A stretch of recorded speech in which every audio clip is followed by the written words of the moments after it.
యేసుక్రీస్తు నామములో మీ అందరికీ శుభములు తెలియపరుస్తున్నాను. బాగున్నారా? దేవుడు మిమ్మల్ని మీ కుటుంబాన్ని ఉన్నతంగా ఆశీర్వదించి నడిపించాలని దేవుని సన్నిధిలో నిత్యం ప్రార్థన చేస్తున్నాం.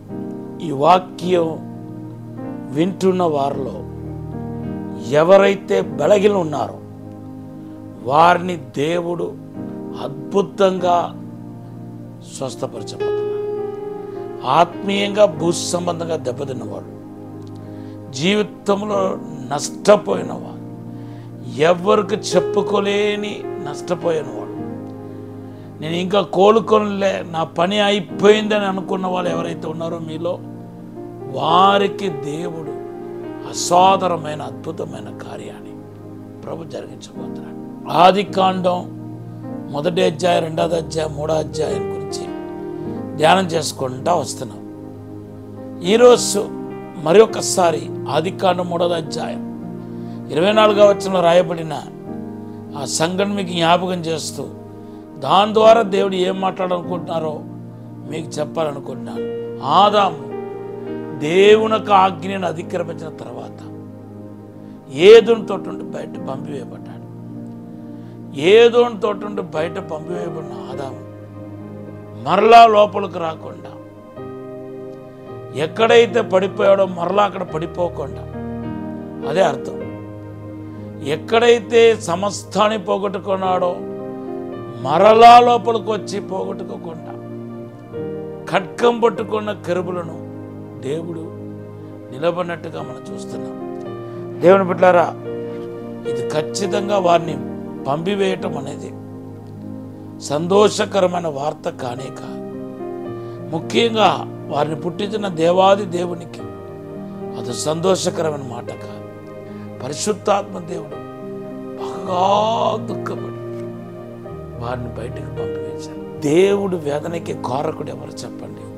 ఆదాము ఒక అతిక్రమం. దేవుని బిడ్డలారా, పరిశుద్ధాత్మను దుఃఖపెట్టి మనం బాగుండలేం. ఎఫెసీ పత్రిక 4వ అధ్యాయం 30వ వచనంలో పరిశుద్ధాత్మను దుఃఖపెట్టకూడని రాయబడి ఉంది. ఈ పరిశుద్ధాత్మను దుఃఖపెట్టకూడని మాటకు అసలైన అర్థం ఏంటంటే, దేవుని యొక్క దుఃఖానికి కారకులుగా ఉండకండి. అవును, దేవుని ఆత్మను ఎప్పుడు మనం దుఃఖపెడతామో, ఎప్పుడు ఆయన్ని వేదన పెడతామో అంటే అపోస్తల కార్యం 7వ అధ్యాయం 31వ వచనంలో అంటున్నాడు పరిశుద్ధ పౌలు, you resisted the holy spirit. పరిశుద్ధాత్మ మీరు ఎదిరించారు అంటున్నాడు. ఏ సందర్భంలో ఆ మాట అంటున్నాడంటే, వాక్యానికి లోబడలేని పక్షముగా మీరు పరిశుద్ధాత్మను ఎదిరించారంటున్నాడు. తెస్సలోనిక పత్రికకు వచ్చేసరికి 1 తెస్సలోనిక పత్రిక 5వ అధ్యాయం 19వ వచనంలో పౌలు తన విశ్వాసులకు ఏమంటాడు? Do not quench the holy spirit అంటున్నాడు. పరిశుద్ధాత్మ కార్యాన్ని ఆర్పితే దేవునికి దుఃఖం రాదా? దేవుడు దుఃఖపడడా? ఖచ్చితంగా దేవుడు దుఃఖపడతాడు. దేవుని బిడ్డలారా, దేవుని కార్యాన్ని ఆటంకపరుస్తూ అభ్యంతరపరుస్తూ ఉంటే అది ఖచ్చితంగా పరిశుద్ధాత్మను ఎదిరించటం అవుతాయి.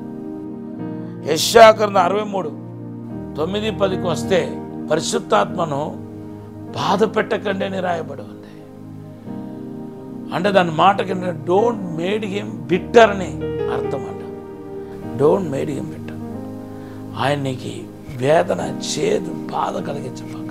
విచారం, మోసం, దొంగతనం, ఇతరుల గురించి మాట్లాడటం, దైవ సేవకులకు విరోధంగా తయారవటం, అబద్ధం, దశభాగం దేవుడు క్రమంగా ఇవ్వకపోవటం, ఇవన్నీ పరిశుద్ధాత్మను దుఃఖపెట్టే కార్యం. దేవుని దగ్గర క్షమాపణ అడగండి. ఈ సమయంలో మీ కొరకు ప్రార్థన చేస్తాను. పరిశుద్ధము నమ్మకమైన పరలోక తండ్రి, మమ్మల్ని క్షమించి, మన్నించి, పరిశుద్ధపరిచి, శుద్ధీకరించి నీ అసాధారణమైన అద్భుతమైన కార్యాన్ని జరిగించమని అడుగుతున్నాను తండ్రి. ప్రభా, ఇప్పుడే నేను దుఃఖపెట్టని మనస్సు, ఆత్మ మాకు దయచేయండి. నేను సంతోషపెట్టేవారుగా చేయండి. ఆదాముక పాపం మరలా పునర్జన్మ ఎత్తకుండా, మాలో పునర్జన్మ ఎత్తకుండా మనం కాపాడమని యేసు నామములో అడిగి పెట్టుకుంటున్నాం తండ్రి, ఆమేన్.